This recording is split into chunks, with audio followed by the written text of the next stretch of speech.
Hobbs, and on the other vehicle called Wendy we've got Brian on camera and Brent Leo Smith driving. Well, that's what he calls it anyway. Also, technical glitches. We've set it up today, hoping it's going to work properly. Yet to have a name. There's a lot of debate around here. Anyway, also, technical glitches. We've set it up today, hoping it's going to work properly. Yet to have a name. There's a lot of debate around here about the name, and we will give it to you as soon as there's some consensus. There will be now about degrees Celsius, which puts us at about 86 degrees Fahrenheit, so very pleasantly hot out the breeze. It goes up to roughly the same temperature as that at the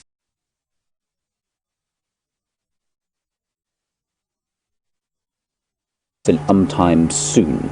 Right, that's all I have to tell you for now. We're going to drive off in that direction. If the screen suddenly goes black, or if there's a mighty explosion, it's probably because, it's probably because something's gone. While I drive off, let that with Brent. Give me a second. I'm hopefully got some.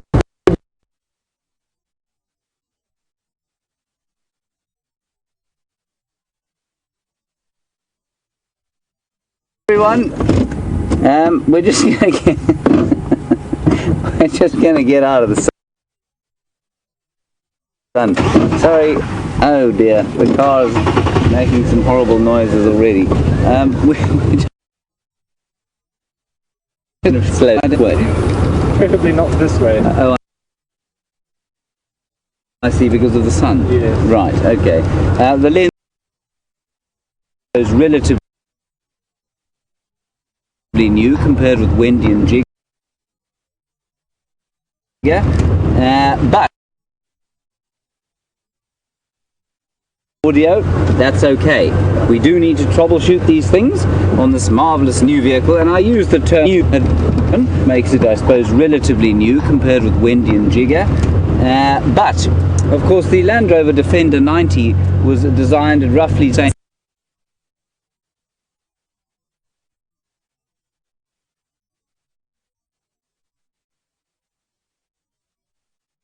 moment, feeding on a and home something about Mala Mala earlier today, northern Mala Mala earlier today, around this morning. Because they haven't been around, we're hoping the Kahuma Pride may well come back fairly soon and delight with presence.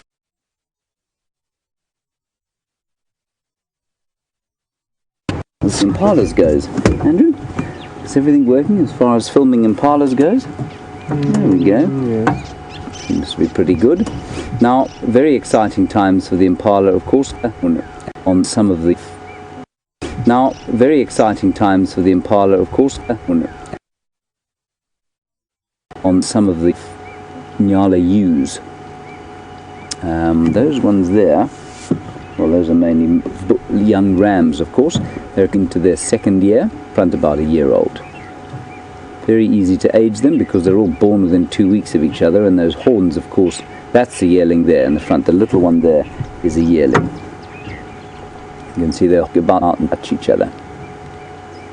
Just play behavior, sorting out a little bit of dominance hierarchy. And this morning I was on front about a year old. Very easy to age them because they're all born within 2 weeks of each other, and those horns, of course, that's the yearling there in the front. The little one there is a yearling. You can see they'll go out and touch each other. Just play behavior, sorting out a little bit of dominance hierarchy. And this morning I was on a walk with Andrew and Steph, and we had a really marvelous time until a couple of this year.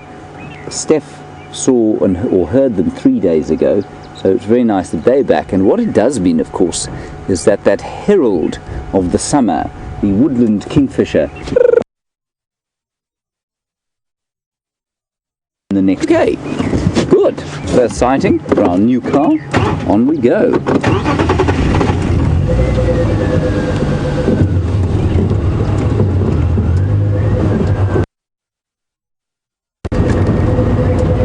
Very good.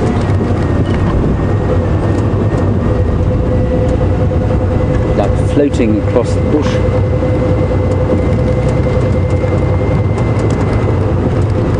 All the knobs are supposed to be up and all the knobs that are down are down.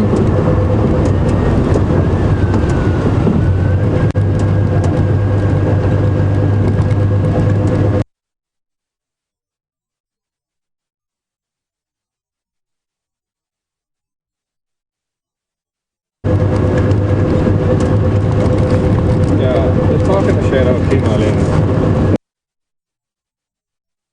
Okay. Doesn't matter.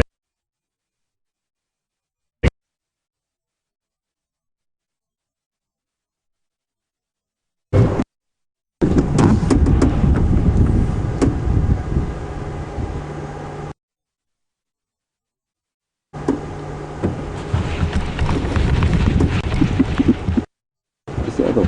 That's Brian's one. He said there's more in Scotty D's cupboard. Well, let's see what happens if it stays down. We'll just go and get one.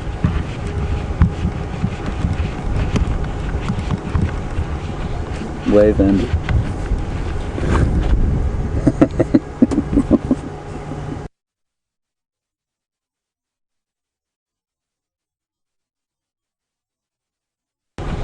wave and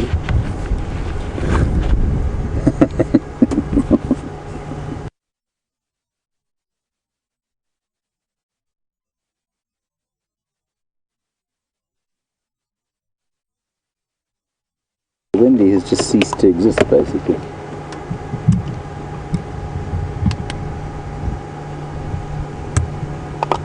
It's quite a cool little light. Pretty cool.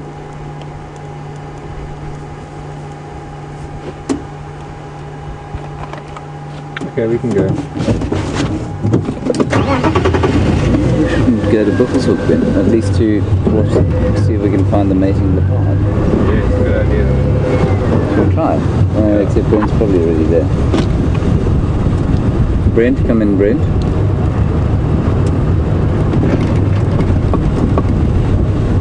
I don't think this thing works. Brent, come in, Brent.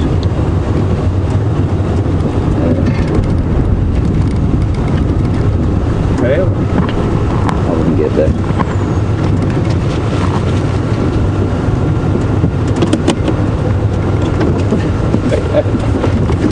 Right, we're back.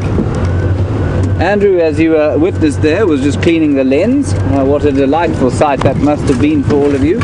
Our plan remains the same.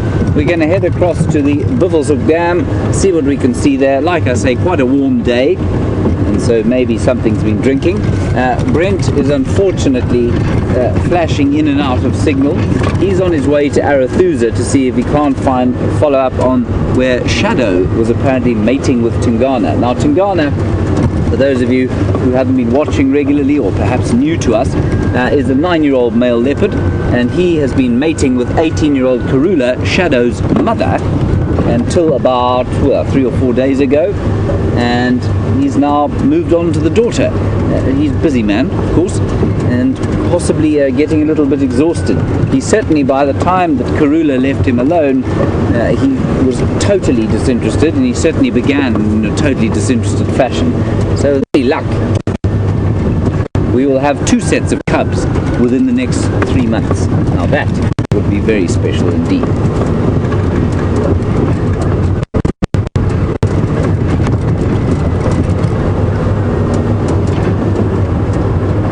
So this vehicle's very quiet. We've got some very marvellous bird calls at the moment. I can just hear calling off to the south there. That's not the south at all, it's the northeast. A red-chested cuckoo, and they are one of my favourite summer birds. They call along in the thick drainage lines, in the thick vegetation of the drainage lines, and they say, "Bit my fru, bit my fru." Lovely summer song. Not so lovely when you understand their biology. They're what we call a brood parasite, as are all cuckoos, of course. And I think they parasitize, if I'm not mistaken, the drongos. So I will check that up a little bit later. Now what that means is that they lay their eggs, no, in fact I think it's mainly robins, they lay their eggs in another bird's nest. And when they're either the adults will exclude the host's nests, or when the youngsters are born, they'll either exclude the host's nests or peck the host's chicks to death. So that's not a particularly nice their behavior. It of course plays absolutely no part in the raising of the chicks. Now that is amazing.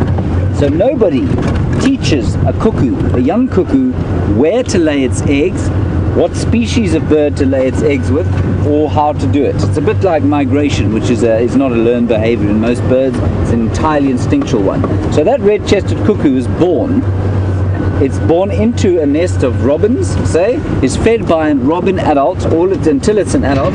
Then it migrates away. Nobody shows it where to go. It goes and lands in northern Africa or in Europe, depending on the cuckoo. And then it comes back here in the next season, and it knows somehow to lay its eggs in the host's nest. And the same process unfolds. It's quite astonishing. There are some buffalo. Let's go and have a quick look at them, and then we'll make our way to Arathusa.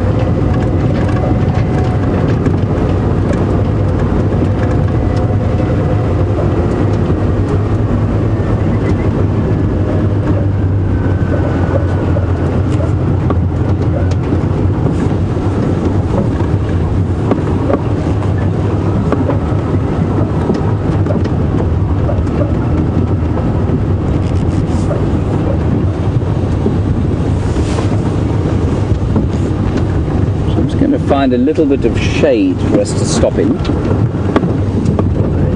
otherwise Andrew will complain bitterly. You want a bit of shade there, Andrew? Perfect. There we go. So we've got some buffalo here. Some of them are swimming, of course, and for those of you who don't know, we've got cameras positioned around the place, one at this dam and one at the Arathusa Dam, which is to the west of us. And Donna, you say that you saw elephants on that camera at Arathusa at 2 o'clock. And Oki, you make the interesting observation that you think that elephants don't drink as often at Arathusa Dam as they do at other waterholes, and could that be because of the hippo? You've heard that hippo create a sort of film on the water that elephants perhaps don't like. I think you're pretty much on the money there, Oki. I think elephants, while not necessarily wanting to avoid hippo, absolutely will try and drink at cleaner water sources than the Arathusa Dam. And I've been to that Arathusa Dam many times, and it's not in a poor state at all, but it is dirty water. The hippo do live there. They go to the loo in the water constantly. There's a lot of water hyacinth in the water, which probably dirties it and muddies it a bit. There'll be a lot of catfish in there going to the loo as well on a regular basis. And if elephants can avoid drinking dirty water, then they will. Now those elephants, of course, can come to this waterhole, which is freshly pumped every day, and so they can drink this kind of water. And I think you'll find there are 1 or 2 pumped pans closer to Arathusa Dam that have slightly cleaner water than the Arathusa Dam does. Good point, thank you for that. Also, it was curious one, you also were observing the elephants at Arathusa at about 2 o'clock this afternoon. So these buffalo are having a marvellous time swimming in the water, some of them. The rest of them lying in the shade, and the others just looking pretty depressed about things. Buffalo do have a kind of look of depression on their faces. Sometimes they look at you as though you owe them money, and other times they just look very depressed. That chap, of course, has lost half of his horns. That's because he's old. He probably lost it fighting many years ago. And of course the horns, completely unlike deer's antlers, will not grow back. They are part of the skull. It's rather like if you have a finger chopped off. Unless you've got some reptilian blood in you, that finger will not grow back.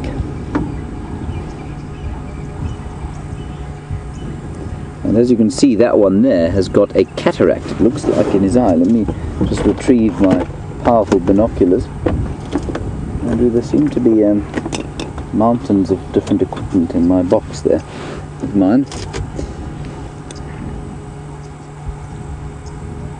Yes, he does seem to have some kind of a cataract, and he's probably blind in that left eye. Perhaps it may be milky like that because it was injured, perhaps in a fight. Perhaps he ran through a thorn bush. It's unlikely it was done by a predator, because predators would normally attack from behind. You do not want to get onto the business end of a buffalo bull if you happen to be a predator. Those horns, they're very, very strong, and those horns will make short work of a less than, say, considered attack from a lion. He's also lost his horn. These chaps are really very old fellows. And in case you haven't been watching for the last little while, about 14 buffalo have been killed around here between Simbambili, Arathusa, Buffelshoek and Djuma. And Dee, you make the point that indeed buffalo seem to be hot on the menu at the moment. Yes, they do. And we think probably that is because they are moving very predictably.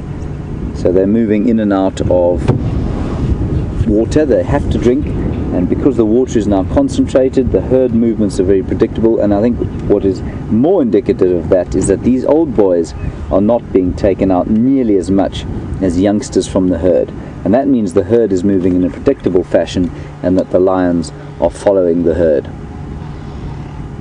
So these chaps don't form part of a herd anymore. They're just a group of slightly miserable old bachelors. Sorry, that box that you saw there, which we don't need to look at again, is part of the power for the Djuma camera, as far as I'm aware. And you can watch the Djuma camera at night, and that box will provide you with light. He is just standing in the sun, which is a strange thing to do on a day like today. The clouds are building, and they certainly, the day began with a lot of cloud in the sky, and it was the most glorious morning. We had those kind of big dark grey clouds sort of building, and then they'd dissipate and the light would come through, and then they'd come back over, and I just love those kinds of days. It gets warm, but it never gets too hot, and you can feel the air. The air starts to feel very close in anticipation of possible rain. Alright, let us leave these beefs to themselves, and we'll head on to see what else we can find.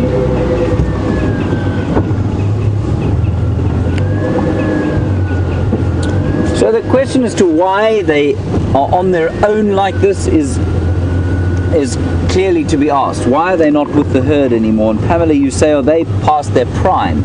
They are without question past their prime. They're old, they're starting to lose it a bit physically, and for them to stay in a herd and compete for mating opportunities is just a bit more trouble than it's worth at the moment. If a herd came through here, it's quite possible that they'd join up for a little while, and then they'd probably drop off again and form up these bachelor herds again. So they might have the odd opportunity to mate, but I don't think a huge one. And also what happens in that, and you can see it in some of these old bulls, so their testicles atrophy, which means that instead of having that great big swinging sack between their back legs as the big bulls do, the older ones, that shrivels up, and you can see immediately that he's probably not producing the same levels of testosterone, and so he's not going to be mating anymore.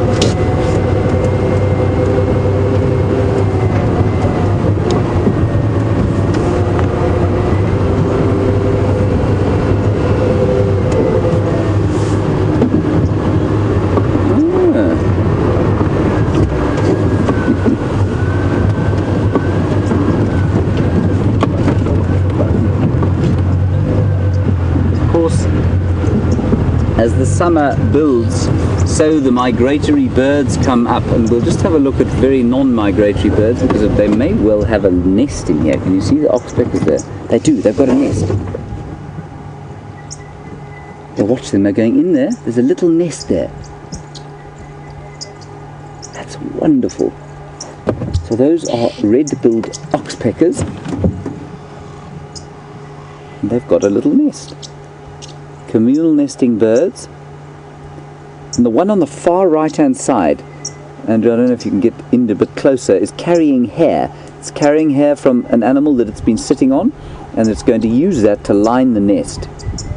That's very exciting. See that? Yeah. That's very cool. I've never seen that, I've just read about it. So, these are not migratory birds, but Genevieve, you like one of my favorite migratory birds, the violet-backed starling. And we actually had one the other day on the morning drive. You were probably tucked up in your bed, but we had my first sighting of a violet-backed starling a few days ago. And for those of you who don't know, a violet-backed starling is a beautiful starling species that it used to be called, much more poetically, the plum-coloured starling, and that gives you an idea of what his colours are. Beautiful iridescent plum colours. They look very black if you don't see them in the sun, but in this kind of sunlight, they'll be delightful to look at. So these oxpeckers are communal nesting. That means that only 2 in the group will breed. The rest will help raise the clutch, line the nest. You can see that slightly younger one there. I think it's a younger one. Carrying the hair. Doesn't seem to know too much about what to do with it. And all of this done without any kind of speech. They help each other to find the nest, line it with hair, lay the eggs, feed the chicks. It's quite astonishing.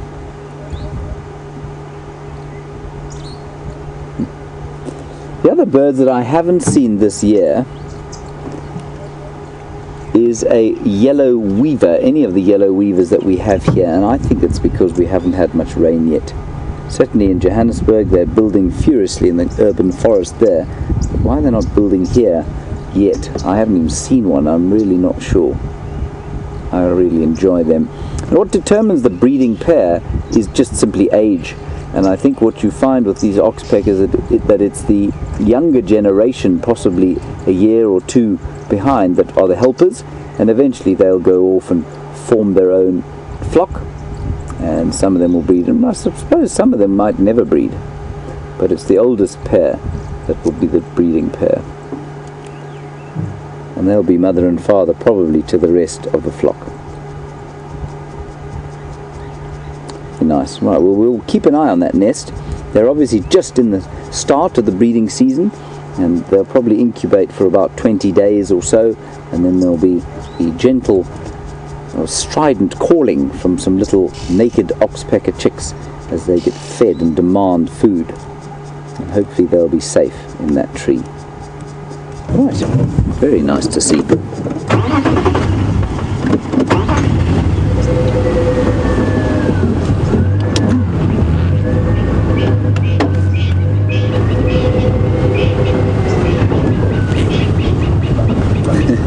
I described a little bit earlier the call of the red-chested cuckoo as "Piet my vrou, Piet my vrou."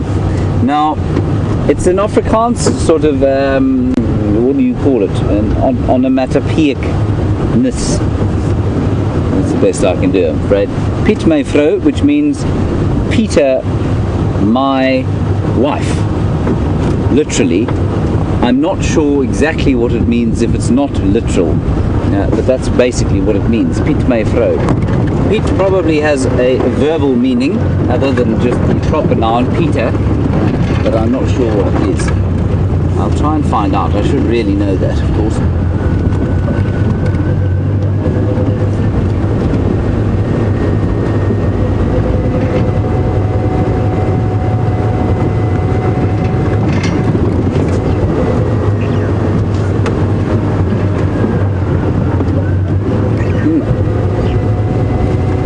Lovely lovely update from Ignatius in Pretoria. Calls himself Ich sometimes. Ignatius, very nice, thank you. You said that you have read about cuckoos in South Africa parasitizing minor bird nests. Now, a miner bird, of course, we call them Indian miners out here, and as its name suggests, it's not from South Africa, but it is a real problematic species in various parts of South Africa because it's invasive. It's very successful here. Not much seems to be able to get it, and it's a starling-like bird. So those cuckoos that parasitize starlings probably parasitize the Indian miner as well. And I was just thinking, some of our South African viewers probably or may well have Afrikaans as a native tongue or mother tongue. Ignatius, maybe you do, and maybe we've got a viewer in Potchefstroom, of course, where the population is predominantly Afrikaans. Perhaps you could give us a bit better description of what Piet my vrou is, or where it comes from.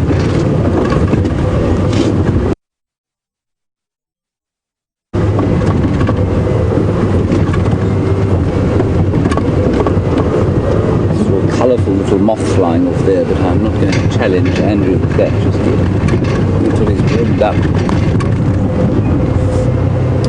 So far so good on our new car. Very quiet engine, no signal breakups.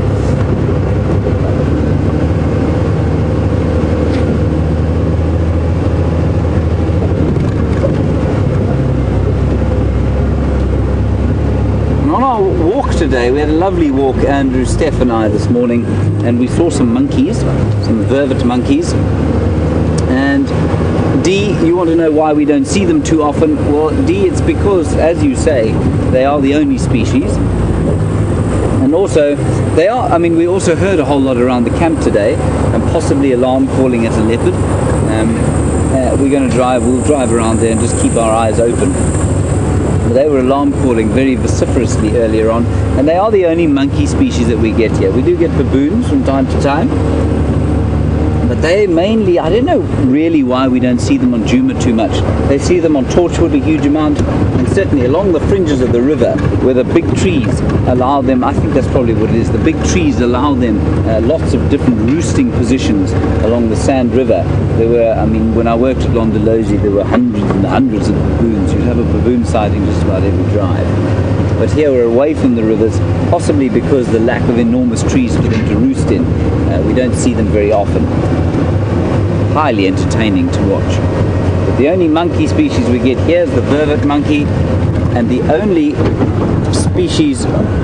other species of monkey in the country is called a Samango monkey. And we don't find them here. They generally live in very heavily forested areas, like those up near the Drakensberg Mountains there, or on the Natal coast in the sand forests there.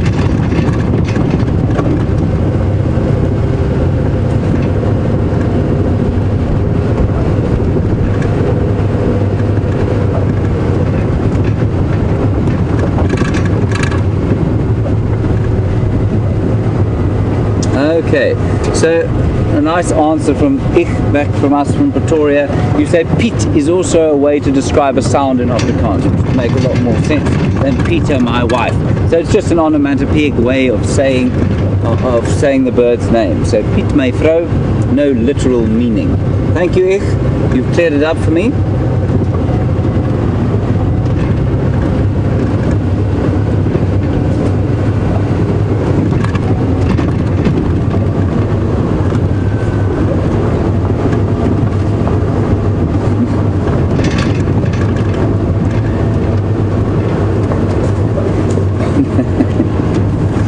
Say, every day I think I've heard it all. Yucky Carolyn? Really? Yucky. Oh, I see. Okay, we've got Yucky and Carolyn. All right, I'm good. That's much better than somebody who's called themselves Yucky Carolyn. You want to know what that red thing on the front of the vehicle is? It's a very important part of the vehicle. It is the jack. And if we drive over something that functions the wheel, we of course do not have the services of the Automobile Association out here, or whatever the North American equivalent is. And so we have to use that to lift the car up, change the tyre, and then move along. The tyres that are on this new car, of course, are bit like tank tracks, and so I'm not sure that the tree exists that could stick a thorn through them.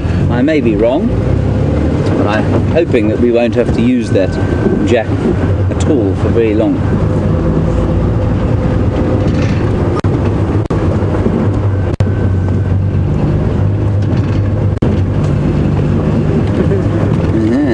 Yes, and a warning from Paul Rizzo, who says I better be careful with the Wild Earth new vehicle, or Graham's new vehicle. Yes, Paul, I'd better.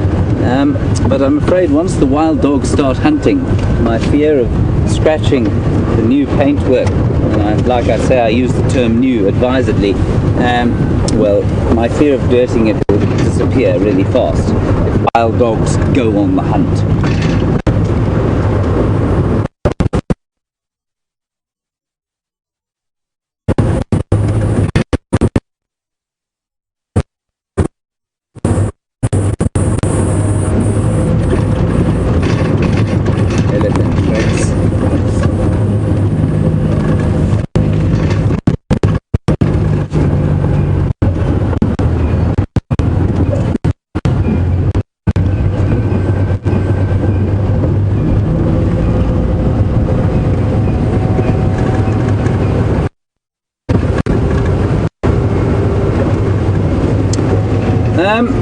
We've had a lot of questions today, especially when we set off on foot early this morning, about what it is, or what animals that are potentially dangerous, and looking animals in the eye.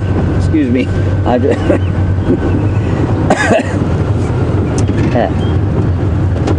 Sorry, brief coughing fit. I'm okay. No one panic. Thank you, Andrew, for your care and attention during my coughing fit. A lot of discussion about animals that could potentially be harmful to us. We had a long discussion about arachnids and things, and people often ask about looking lions in the eye, and whether that will induce an attack. And Ashley, you want to know if sorry, I'm just looking for tracks. If you look a monkey in the eye, would it attack you? I think probably more likely to see that as a challenge than, say, a lion.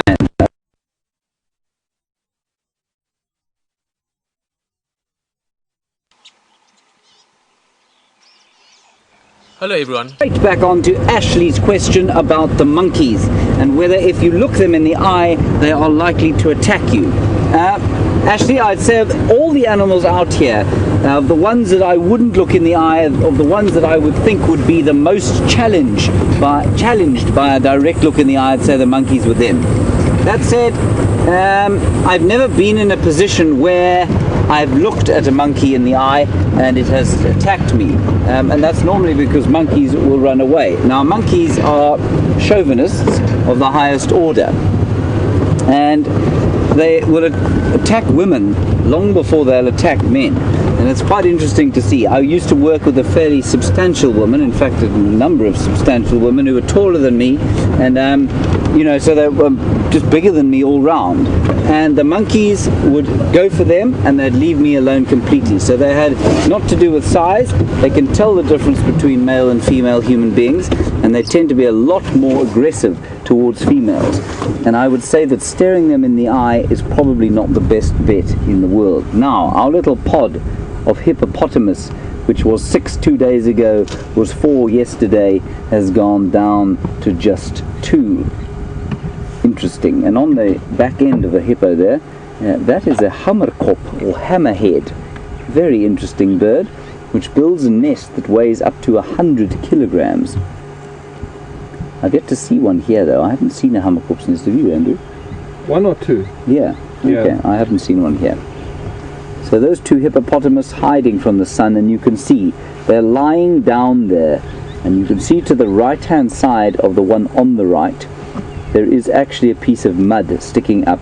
This is not deep water. The water is running out at a fairly rapid rate, and I don't think it's too long before this particular waterhole goes completely dry.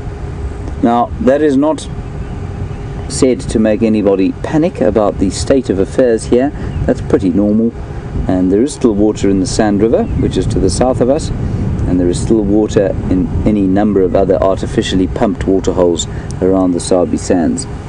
And it's a bit of a moot point, because an area like this could do every so often with a good drought, where there is some animal die-off, and as unpleasant as that may sound, what it does is give the bush a chance to recover and recuperate, and some of the animals like elephants, which can move to water, they will clean out the place a bit. And I mean, it does look fairly devastating after a nasty drought, but when the rain comes after that, the cycles begin again. And we don't have those times anymore where there are large-scale mammal die-offs, because we've put water all over the place, and that's created a whole suite of interesting ecological conundrums.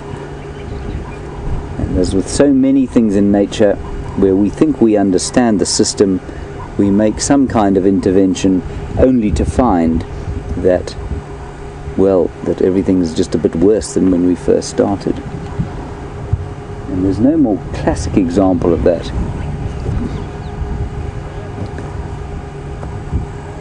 Classic examples of that kind of thing going on than in the Kruger National Park, where, over the 60s, science, so-called, was used to justify the placing of water holes in various parts of the Kruger Park, in order to just, make more animals come survive and make things good for them.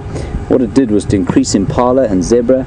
It destroyed the population of roan and sable antelope, eland, and other, probably hartebeest too, which can move to water but cannot survive under the competition from zebra and impala. So a classic example of it there. As we look at this drying water, of course those buffalo still enjoying the benefits of the mud, that it will no doubt become even more magnificent as it's uncovered by the evaporating water. D, you want to know how many water holes we've had dry up here? D? Well, there's been Treehouse Dam, Twin Dams, and Djuma Dam. They've all dried out, and so 3 here. I'm not sure how many on some of the other reserves. There you can see the mud, and you can perhaps see a little terrapin. Can you see the terrapin there, Andrew? No, sorry, you were on the dove. There's a terrapin in that kind of fairly disgusting looking slick bit there. You can see his head. There, that's in there. That's a terrapin, everyone. A serrated, hinged terrapin, looking for little things to eat. Quite voracious carnivores are the serrated, hinged terrapins.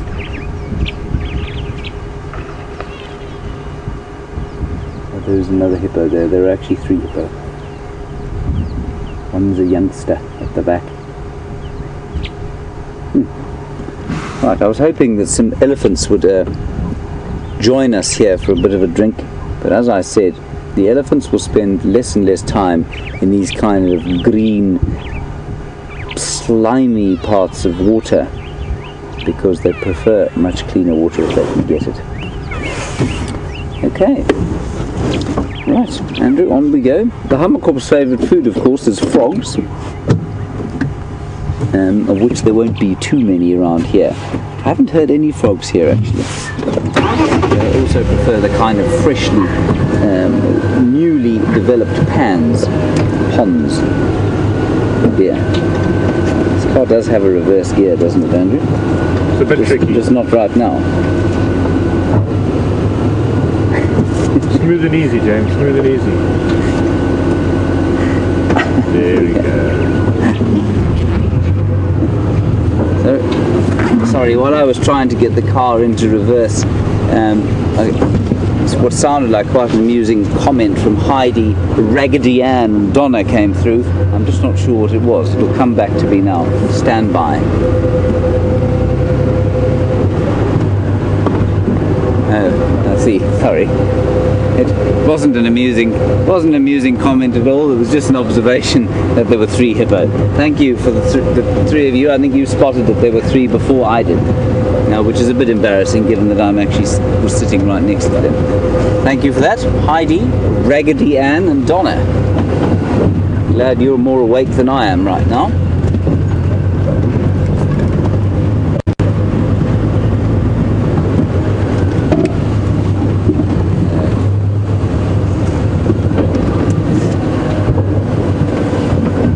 A little white-browed scrub robin.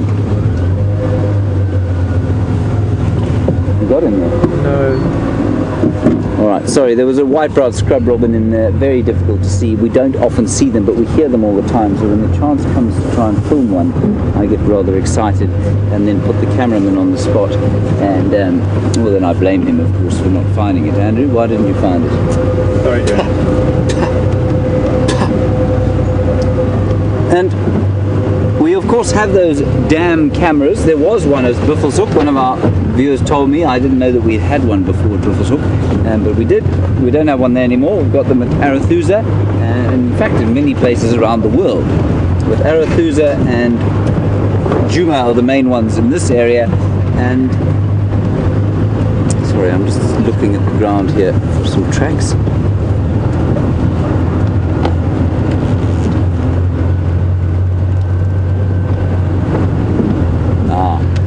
And Charlotte in Port Elizabeth, you go to sleep to the sound of the Djuma Dam cam. Now, you want to know if the sound is actually magnified slightly by the microphones. Oh, there's some zebra. Charlotte, I don't think it's magnified, but it is, of course, you're sitting right next to the only water in the place, so it will be louder. It will seem slightly louder than it does to us, but rather like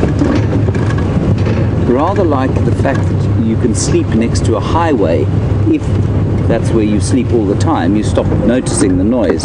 So we stop noticing the noise of the night out here, and so it's not too difficult to sleep in it, and it's the most wonderful thing to go to sleep to, and I'm sure that's exactly why you have it on at night, to help you lull yourself into a bushveld sleep.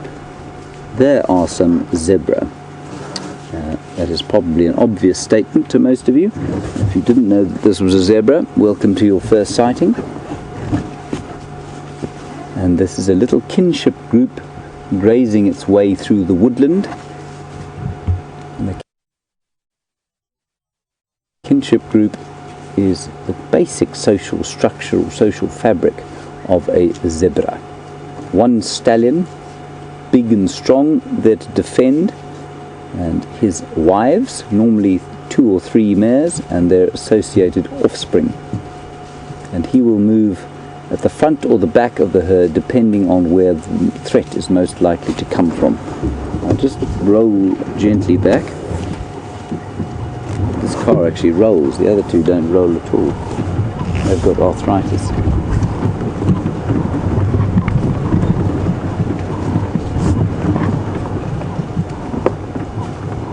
There they are, just going off into the woodland.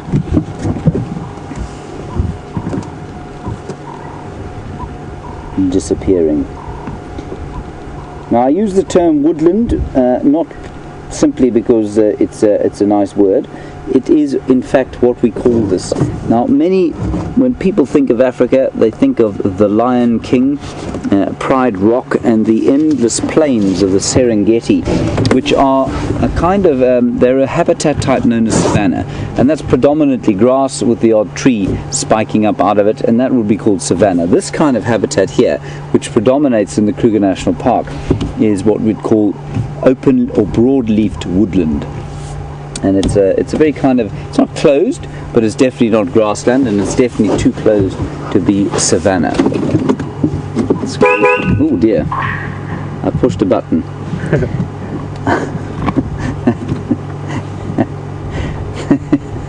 It might happen again. There we go, we're okay. Sorry about that. New car, new car.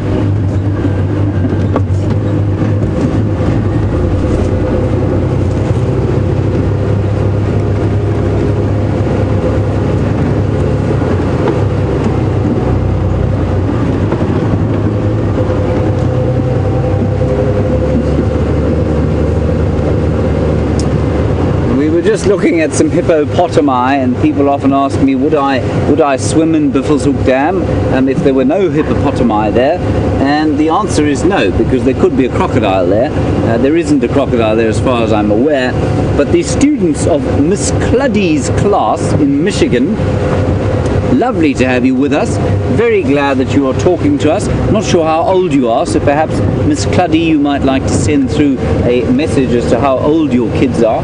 It's very good to have young enthusiasts of the wilderness with us on the vehicle. And you ask a very good question. You ask, would it...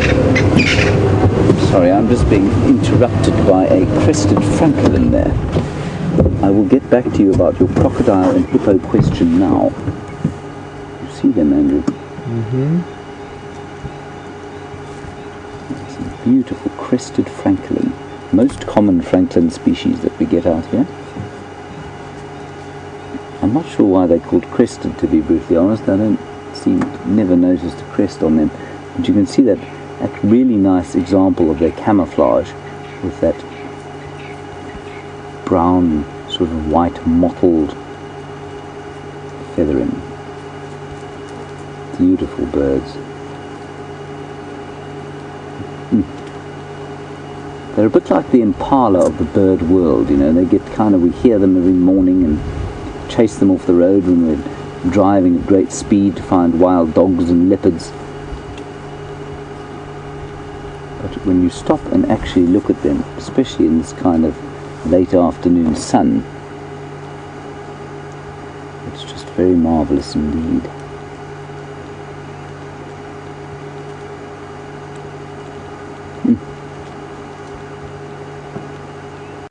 So while we look at that francolin, Miss Cluddy's kids, you wanted to know, are there crocodiles there? The answer is no, I don't believe there are. But if there were, would there be a fight between the hippo and crocodile?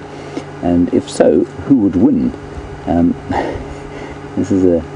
It tells me that your kids are probably quite young. This is a common question for young enthusiasts of nature as to who would be faster or who would be stronger or who would win a fight. It depends really on the size of the hippo and the size of the crocodile. But what you find is that big crocodiles will try and go for hippo babies, and they will normally be fairly swiftly dispatched or beaten up by hippo cows.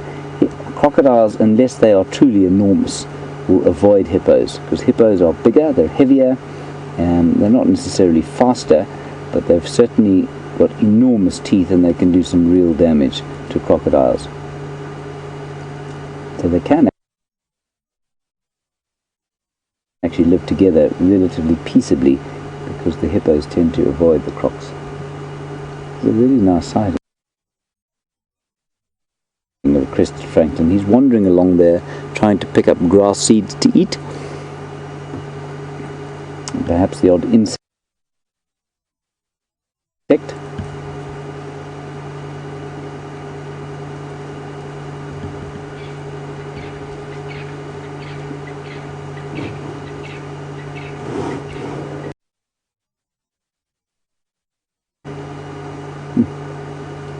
And they're often the first bird that you hear in the morning, and often the last diurnal bird that you hear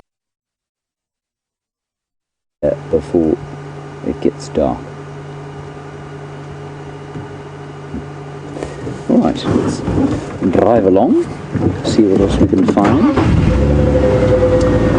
We're now on the far eastern side of Djuma, and what we're going to do is head to the deep south and see what we can find there, and then we might pop across to Arathusa. I'm just going to try and find out from Brent where he is and what he's doing and what his plans are, because we can't send more than one across to Arathusa.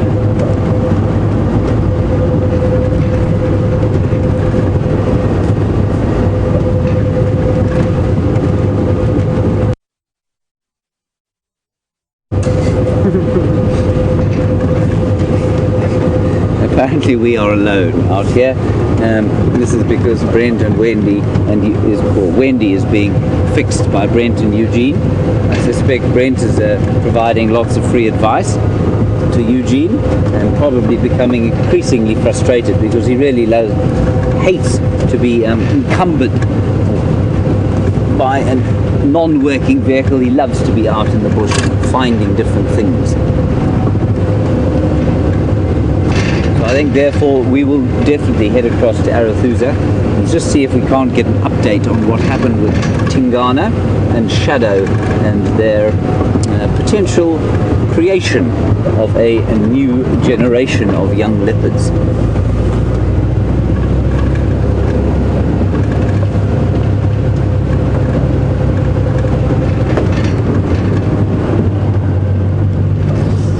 Lots of discussion, as I said early this morning, about the vicious poisonous spiders and snakes, of which there are relatively few out here, and likewise there are also relatively few poisonous plants. And Junebug, you want to know if we all here have poison ivy or poison oak. Junebug, we don't. We do get nettles, stinging nettles sometimes, and they can cause a bit of a nasty tickle on the legs if you walk through them. But that's about as bad as it gets, really.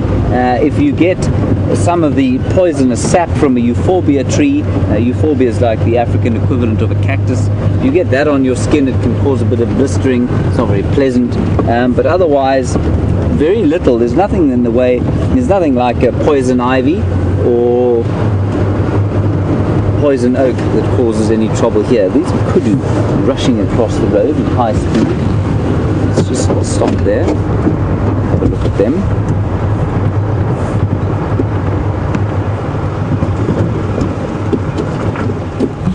Deeply surprised looking kudu calf, not calf, cow. And I learned something really fascinating today from Stefan. They have what's termed a flicker response that is much slower than ours. So I didn't know what a flicker response was, or I knew what it was, but I didn't know that's what it was called. If you, obviously you all know, you've tried to hit a fly and it's been bugging you, and astonishingly they always seem to manage to escape being hit, and that's because they have an incredibly fast flicker response. They can see things coming much more quickly than we can. Now likewise, apparently kudu are pretty slow. All the tragolaphids, which are kudu, nyala, bushbuck in this area, and then also bongo and eland, they have a much slower flicker response. And you can tell that, and Andrew agreed that when we drive up to kudu, often they kind of stand and they look at you for a while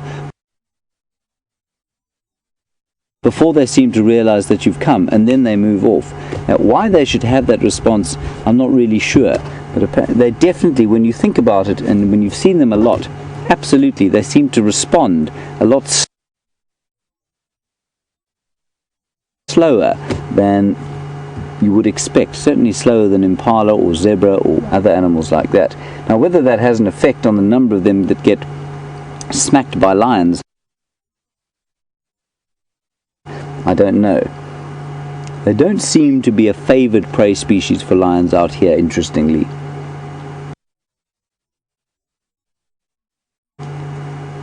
They get taken once every so often, but not in huge numbers, not like the buffalo or the impala. Right there. Thought we'd lost Andrew briefly. Right.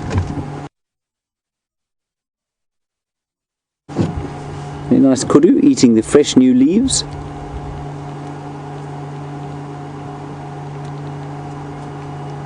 I think we'll leave them and press on.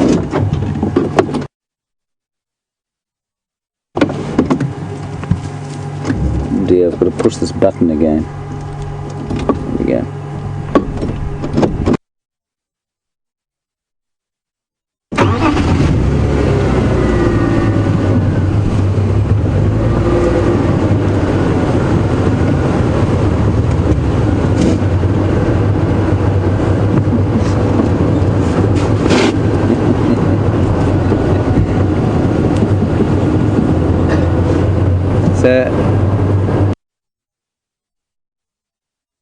I'm sorry about the horn that was blasted earlier. Vicky and Afua, you say we need to get Opar to disconnect it. Now Opar is the mechanic here, and Afua, you point out that Opar means grandfather in Afrikaans. Now Opar is anything but a grandfather. He's probably about 30 years old, strapping young fellow, and it's actually opens. I know you're making a very good suggestion, but it brings up an an interesting topic. So a lot of the people out here, the Shangaan people, have got names like that. I've met a cement Matibula. I've met a sixpence Matibula. I have met a custard, and a breakfast, and indeed a Friday. Now these strange names that people are called out here normally stem either from nicknames, and I think Opars is actually a nickname, but often because of our turbulent past of apartheid, people were given their local name, so they would have a local Shangaan name at birth, and then they would be given some kind of an English name, so that when they went off to the towns or the mines, and their bosses wouldn't have to struggle with a local name because they didn't usually speak the local language, and so they'd be given an English name, which might be or an Afrikaans name in Opar's case. I'm pretty sure that his is a nickname. It may have been given to him by his father, but I think it's a nickname. But certainly lots of older men, you see these astonishing names, like Sixpence or Breakfast or Friday or Custard. And that's a tradition through which Opar would have got his name. He will unquestionably have a Shangaan name as well, though. Everybody calls him Opar. And yes, I'm going to ask him to disconnect the hall. I'm also going to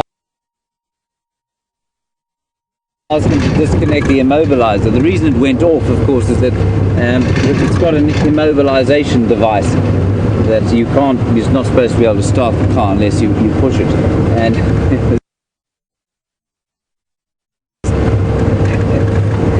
there was some talk the other day that it was going to cost 15,000 rand to have the thing disconnected, and so we're just going to have to live with them.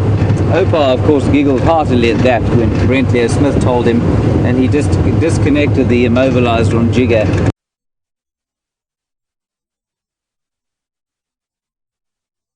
in less than 5 minutes. So Jigga no longer has an immobilizer. We'll get him to do the same with this car.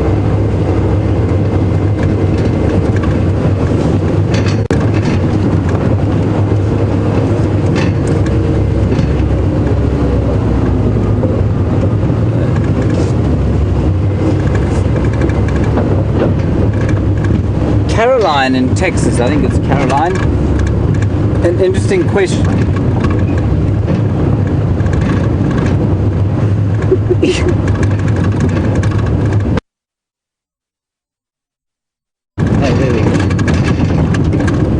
Right.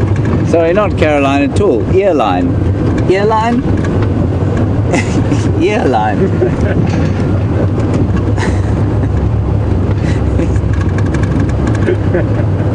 Hey.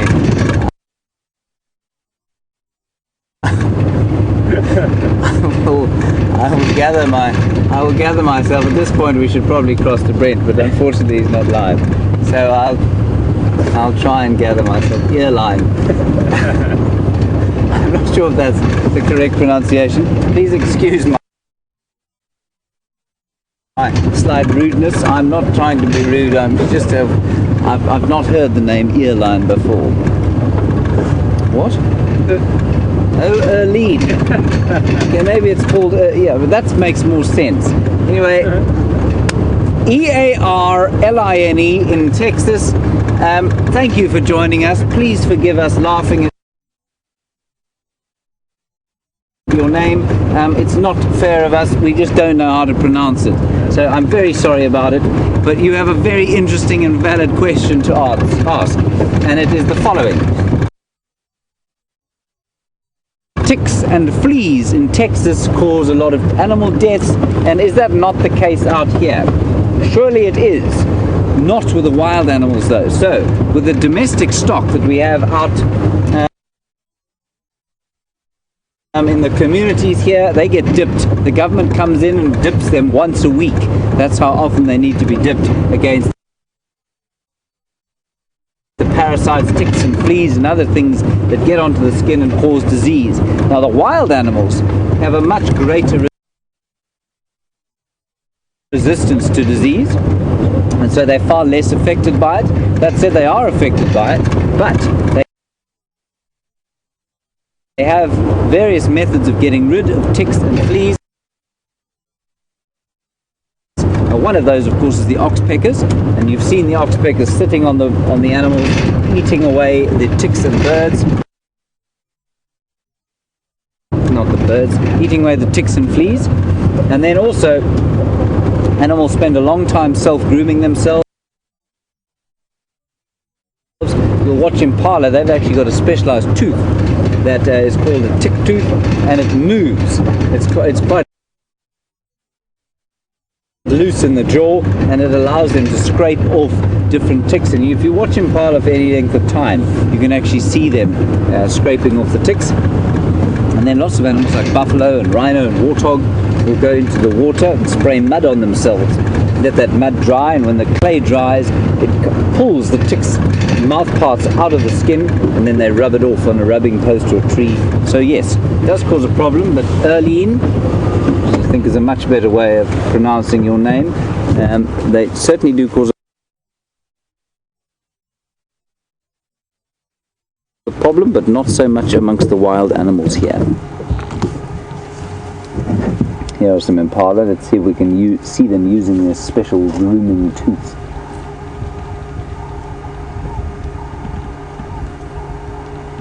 There, when you see them, you can see them, they're flicking their heads back sometimes and scratching. Obviously none of the ones in actual camera are going to do it. There are a couple in the main herd who I've just seen doing it, and that's using that special tooth.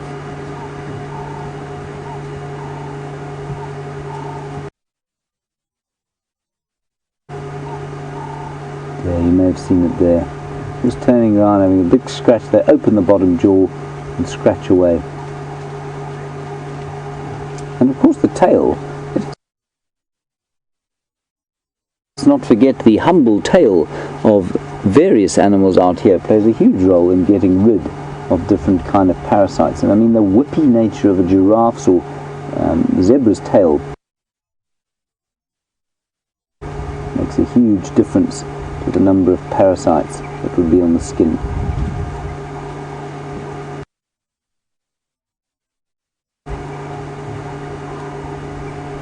And there's a school of thought as we look at those impala, just along the lines there of the same topic. That kind of brown patch at the back end there of an impala is probably warmer than the rest of the impala, because it obviously it's darker, and so it will radiate heat better, and it will also absorb more heat than the lighter parts of the impala. And there's a thought that attracts insects and ticks, and you can see that it's right in the way of the tail, and so the ticks all are attracted to that particular part of the body, and then the tail, as you can see it wagging there, pushes those off. That's quite an interesting thought. It's difficult to know why else it would have that dark patch, or those two dark stripes on either side of the tail. If you're ever on safari in Africa, and I've said this before, and you get that view that you're looking at now, and your guide says to you, that is the McDonald's of the bush, what you should do is instruct him to drive you straight back to the lodge, and then insist upon another guide. Terrible joke, that McDonald's of the bush.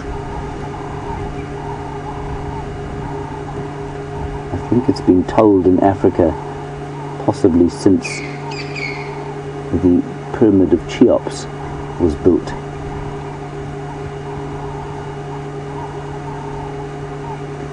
Right, we are now on the far southeastern corner, and I think we're going to head deep west now into Arathusa, terra incognito, and we'll see if we can't get an update on those two leopards. Right, on we go.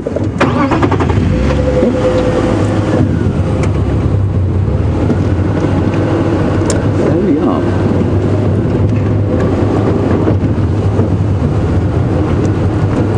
wash out. So we were watching the oxpeckers earlier in their nest, and we've had a bit of a discussion about their effect on mammals for the ticks. And Daniel in Ohio brilliantly has remembered that yesterday we saw an oxpecker, and it was really interesting. It picked the tick off an animal, and it was shaking it around, basically breaking the skin and then sucking the blood out of the tick. And that is because oxpeckers don't necessarily eat ticks for ticks. They like the ticks because of the blood that the ticks suck out of animals.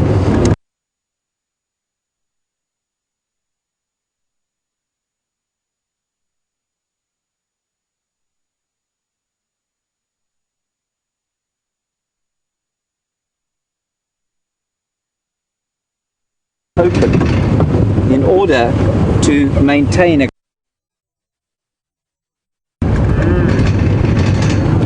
oh, look at the little one, tiny little baby there.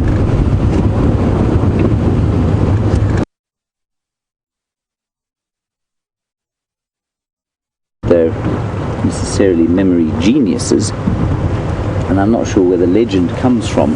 I don't think it compared with some kind of a human memory is probably actually really good, and they certainly have to learn a huge amount, especially in areas where there isn't obvious water like there is around here, in areas like Botswana, when there are ancient migration paths that they have to travel to get to water at different.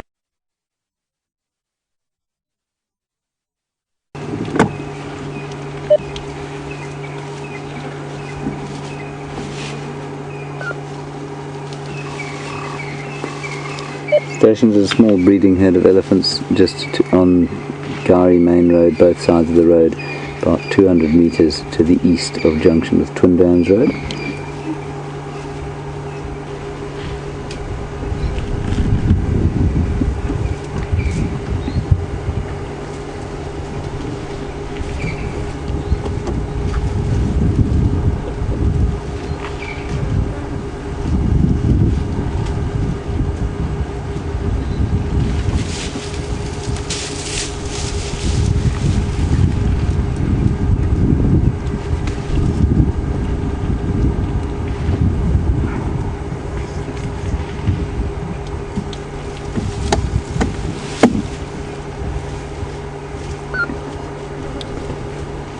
So, sorry about that. I'm not sure what you heard and what you haven't heard, but some of you have been with us all afternoon, of course, and you've seen that we made a bit of a hooting noise, horn noise, if you happen to be in America or Canada. And Barbara, you want to know, probably slightly, not facetiously, but probably tongue-in-cheek, would it make a difference if I started hooting the horn in this herd of elephants?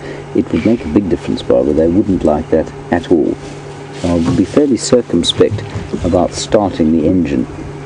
There's a lovely little one in there, but there's an even smaller one just ahead of it, and I'll just going to roll forward and see if we can't get a look.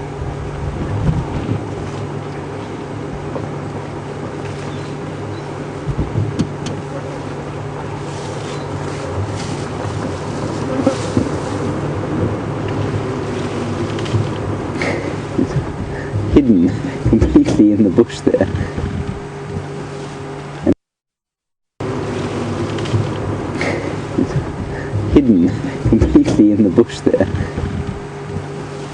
And it's looking for something in the leaf litter there. You can see him digging. Not sure what he's digging for, but you can rest assured that it's something specific. He won't just be digging for the sake of it.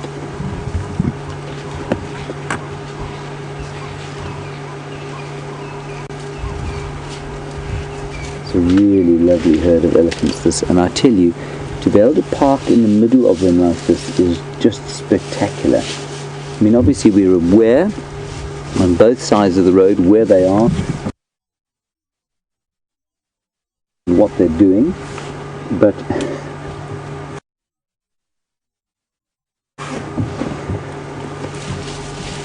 they don't seem to be affected by us at all. There's a little one coming out now.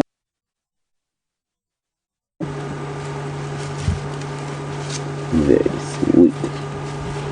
Very cross.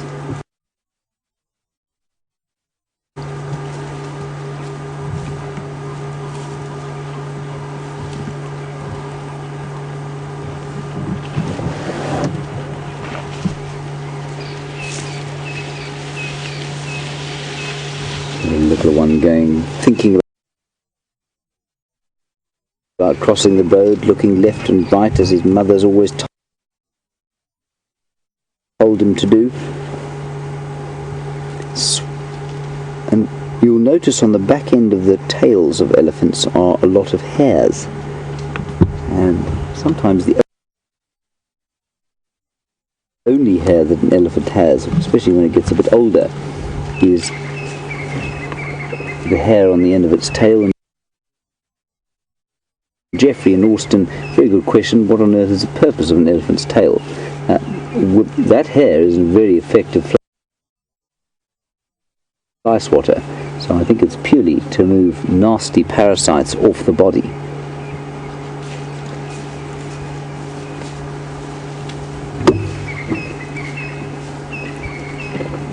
Sneak a little bit further. And Ashley, country girl Ash, do elephants... Why are we just sneaking forward here?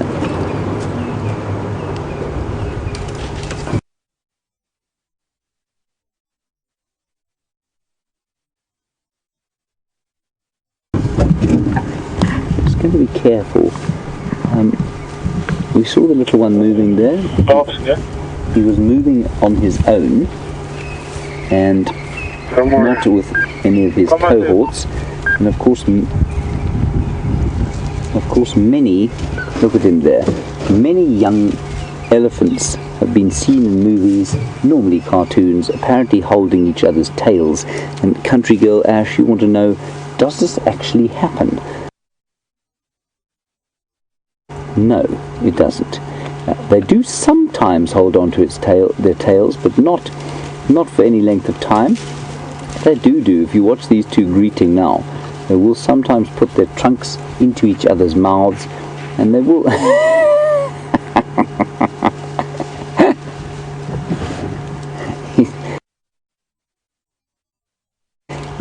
He's being thoroughly bullied there.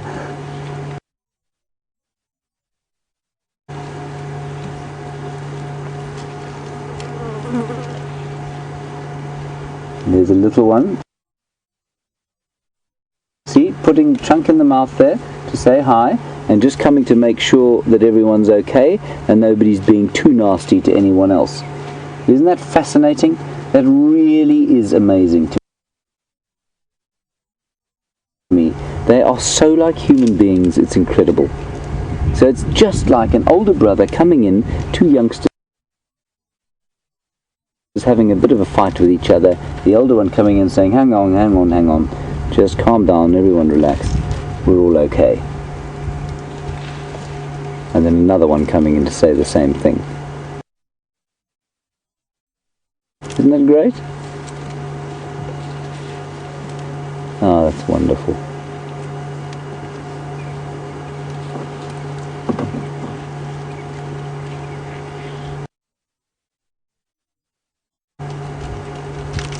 I'm actually sitting not very far from a much larger elephant, but we're just going to keep an eye on these two youngsters. They're about 100 meters, well, 80 meters in front of us.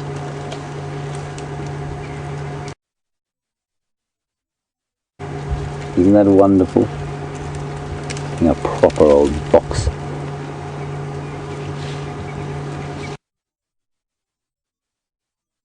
And it's just so like if you're in a group of people and there are two young boys, and sometimes two young girls, but definitely if they're two young boys of sort of similar ages, maybe 5 and 6 years old, they're going to eventually, if you leave them alone for long enough, they're going to get into a tangle precisely like these two elephants are. Very similar kind of a situation.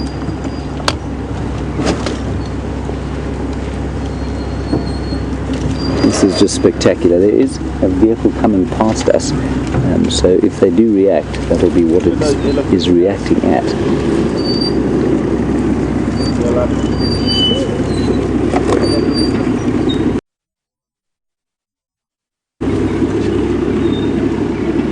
It does astonish me while we're watching these elephants There are some people who've just come in on a game drive. They've totally ignored the elephants. They've seen Andrew on a camera and they've stared at him as if he was a pack of wild dogs killing an elephant. Look how beautiful they are. And you can, I don't know if you managed to hear that, but there was a wonderful sound, a deep rumbling of them calling. Let's sneak a little bit further forward.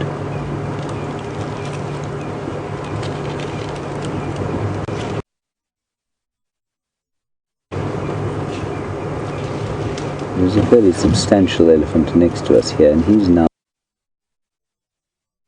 well, he's probably about 8 meters away, not very far at all. Let's stop and watch him for a while. He's eating a very thorny bush called Dicrostachys cinerea, or the sickle bush, and he's quite big. Oh, Andrew, sorry, I'm going to hack you. Can we go back to the little ones? Look at the little ones there.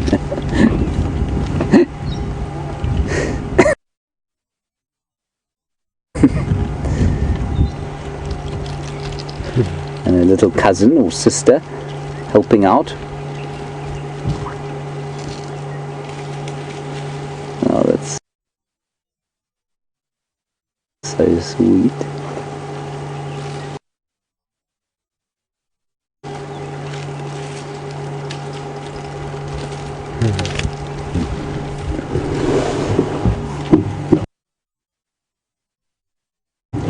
Sneak a little bit closer because this is just this is too marvelous for words. Let's go a little bit closer. Just hope this big elephant next to us doesn't climb onto Andrew's lap. Andrew, if he climbs onto your lap, let me know. I'll stop. Yes, what a big boy.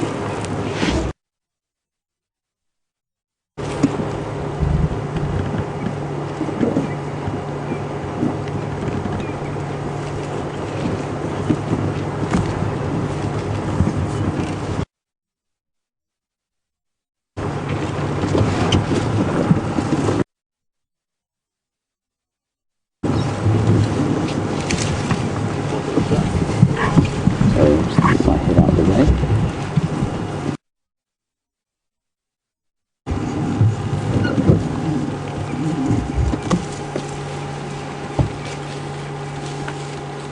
This is too special for words. Look at that.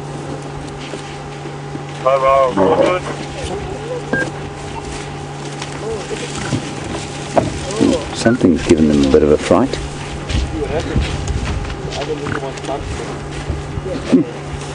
Sorry.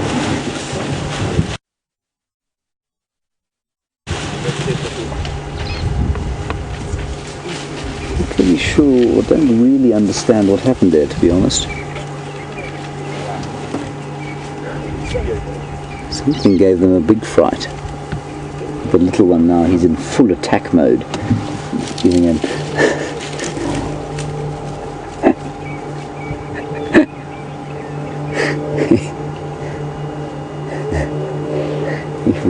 he was having a go at that other game drive, and these young elephants do that. They have a go at each other, they have a go at, they test their strength, they want to see what makes them afraid and what doesn't.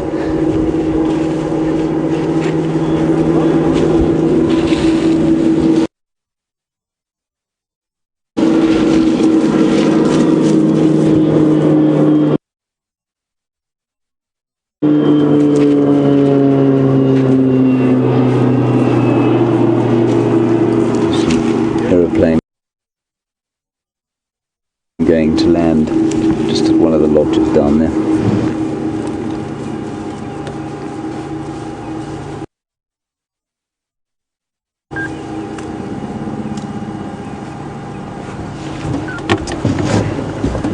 And I'm not sure that you can hear this. But they're making a lot of those infrasonic rumbles, just comforting each other. Something gave them a fright. Not anything particularly terrifying, I don't think, but they're making a lot of those infrasonic rumbles that we can't hear. We can just hear the top end of them.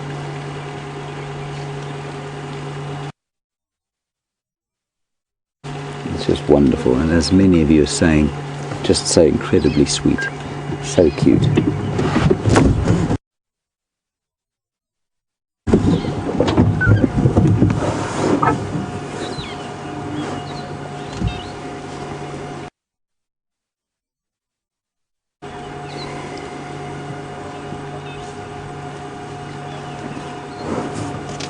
We were watching them all.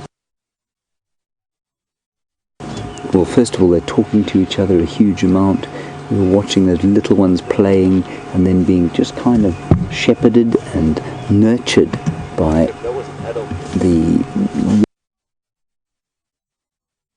youngsters. Well, not the youngsters, but the sort of teenagers, slightly older. And as we look at that tiny little one there, Vicky, you make the point that elephants, you have never ceased to be amazed by the compassion and intelligence of elephants. I have to agree with you, and especially in this last stint of mine being out here in the bush, I have been consistently astonished at the amazing sightings we've had, and how, look at this chap here. On his knees. I've been consistently amazed at how very identifiable they are with human beings, because they seem to do such human things. And I think that's why we find them so emotionally engaging, and we can see an intelligence in them which is just gives us an attachment to them that perhaps isn't as obvious in some of the other animals.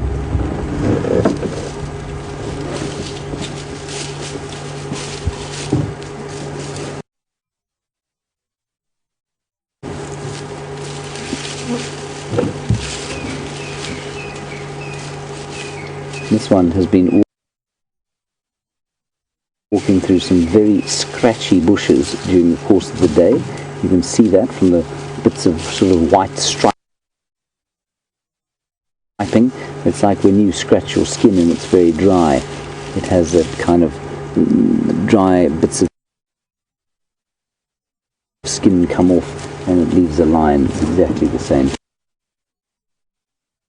thing is happening here.